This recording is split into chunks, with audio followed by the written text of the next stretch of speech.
What is the longest time that you have gone without sleeping? For me, it was close to 3 days. This was back when I was a medical resident during my MD residency. And I remember by the third day, I was in a trance-like state. It was like as if somebody had drugged me. I can't really remember what I was doing. Ever since then, I have only been reading about the ill effects or the bad effects that lack of sleep can do to your brain. So in today's video, I want to take you through what can lack of sleep do to you the longer it lasts. I'm Dr. Siddharth Warrior. I'm a neurologist, and on my YouTube channel, we talk about neuroscience, your brain, and your health. Now, suppose you are unlucky enough to get poor sleep.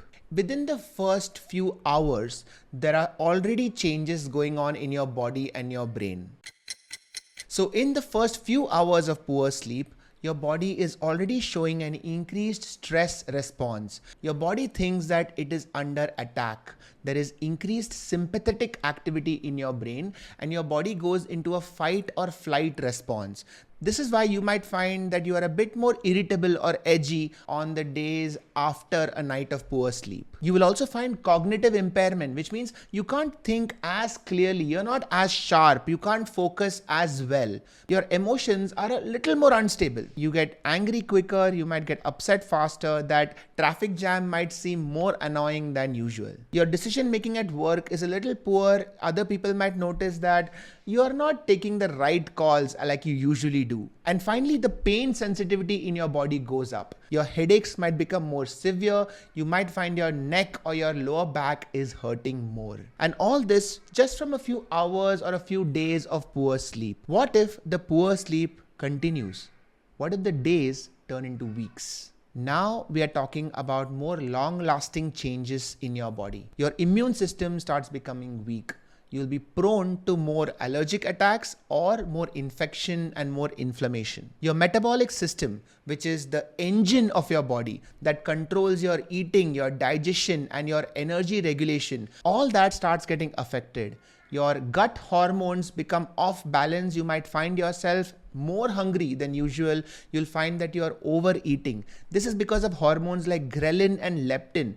Your body depends on these hormones acting in a perfect balance to maintain your hunger movement cycle. If your sleep is not good, these hormones become off balance and you might find yourself munching on those extra chips. This is because of chronic sympathetic activity, your body constantly thinking that it is in danger and your heart beating faster and faster. Overall, your quality of life starts showing a downturn. You find yourself tired out all the time, not being able to hold conversations as well. You don't have fun in the things that you used to enjoy before. You find yourself withdrawing from meeting your family and friends, and dangerously, it also increases risk-taking behavior. People who have poor sleep are more likely to become addicted to alcohol, to cigarettes, and to gambling. Even things like porn addiction is found more in people with poor sleep. All this because in your brain, the level of neurotransmitters of dopamine and serotonin are now off balance.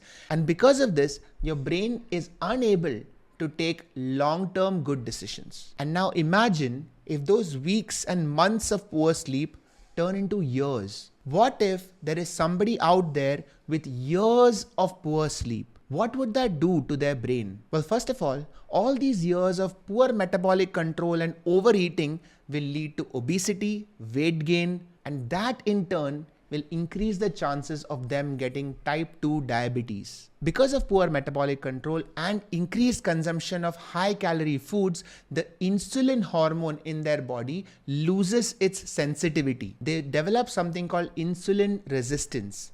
Now, insulin is a key player in maintaining your body's carbohydrate metabolism. So whatever you are eating, how your body utilizes that food for energy is controlled predominantly by insulin. The day your insulin starts losing its sensitivity is the day your body starts going into a downward spiral, which is what type 2 diabetes is all about. Once someone gets type 2 diabetes, that increases the risk of them getting a whole list of other problems. The most important of which is heart disease or heart attacks, and strokes. Basically, the blood flow to the heart and the brain can get blocked because of type 2 diabetes and because of increased inflammation in the body. And another risk that comes with reduced blood supply is a chance of neurodegeneration. That is, the brain tissue can slowly start getting destroyed or degenerated.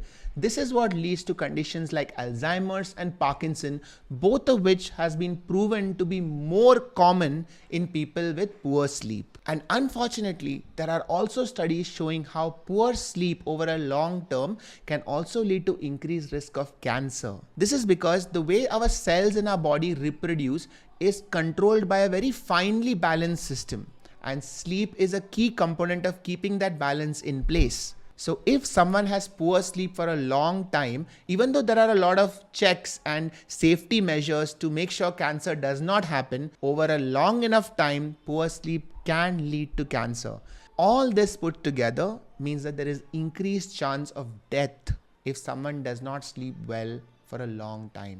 Now, I have made videos in the past on what should you be doing to sleep well, but I thought this video was very important to highlight the importance of why is getting good sleep so vital for your health. Now, I want to end this video on a positive note. If someone listening is going through sleep issues, first of all, take it seriously. Do not brush it under the carpet. Watch my other video on how to get good sleep, apply those methods, and if you are still having difficulty, do not hesitate before reaching out to a sleep specialist or your family physician. Whatever is the reason for you to not get good sleep, most of them are fixable, and the earlier you approach your doctor, the easier it becomes to manage. If you found this video useful, let me know in the comments and subscribe to the channel. It really means a lot to me. I will see you all in the next video. Bye everyone. Take care.